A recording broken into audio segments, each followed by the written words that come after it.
Sixth episode begins as Captain Spencer's ex-wife and son are packing up the car for a trip. She's attacked by a masked assailant, and his son is quickly and quietly whisked away.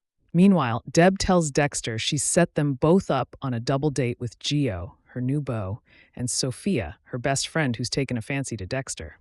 She even picks out his outfit in the hope of making her quiet brother seem cool for Gio. Before all that, though, Dexter has to go check out a new crime scene.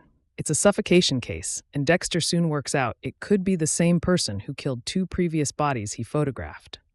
The MOs are different with each case, but the heart of each murder is the same. The killer wanted to savor every moment. When he gets too into it, however, Harry tells him to step back a little and let the detectives do the theorizing. In another flashback sequence, Harry is grappling with the guilt he has from his affair with Laura. He even tells her he thinks they should stop seeing each other now that his wife is pregnant. Back at Miami Met, Dexter is trying to formulate a plan to kill Levi Reed. But chaos strikes when Captain Spencer gets the news about his son's kidnapping. He's horrified, and things are made even worse when his ex-wife and her new husband show up. The two men get in a fight and have to be torn apart. What's more, his ex has little to no information to give him about the person who attacked her. After Dexter embarks on a little Reed stalking, he goes to work the next day and gets an offer from Camilla, who says he can borrow her boat anytime if he wants to use it for the ladies. When he meets up with Harry, he tells him they still have time to find Spencer's son, Nicky. The body of Judge Powell's son didn't turn up until 12 days after the kidnapping, so it's possible he's still alive. In another flashback, Harry listens in on one of Laura's meetings with the crime gang. Things get tense when they cut off the finger of a betrayer in front of her, but she makes it out unharmed. Still, it's enough to shake up both her and Harry. That night, Dexter and Deb go on their double date. He gets off to a rocky start, but soon settles down and even starts flirting with Sophia.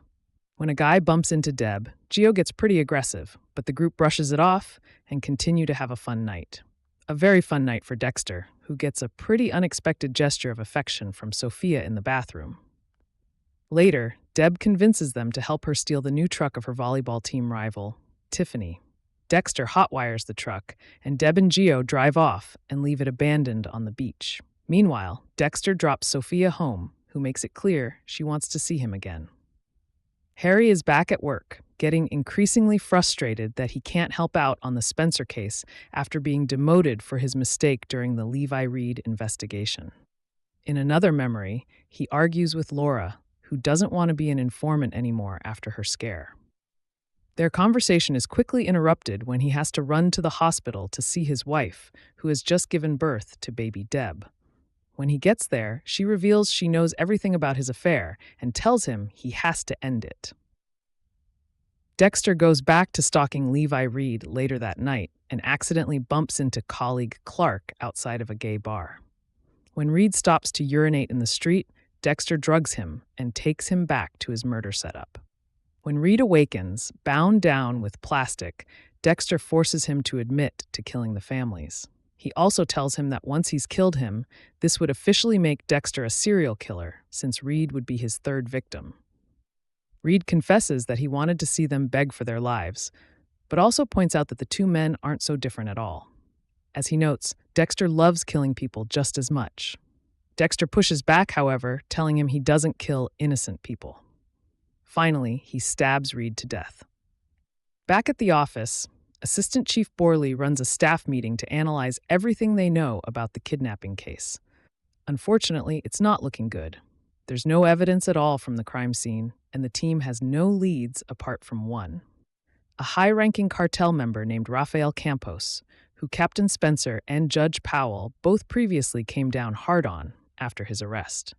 Harry later finds Spencer in his office and comforts him, telling him there's no way to ever stop worrying about their kids.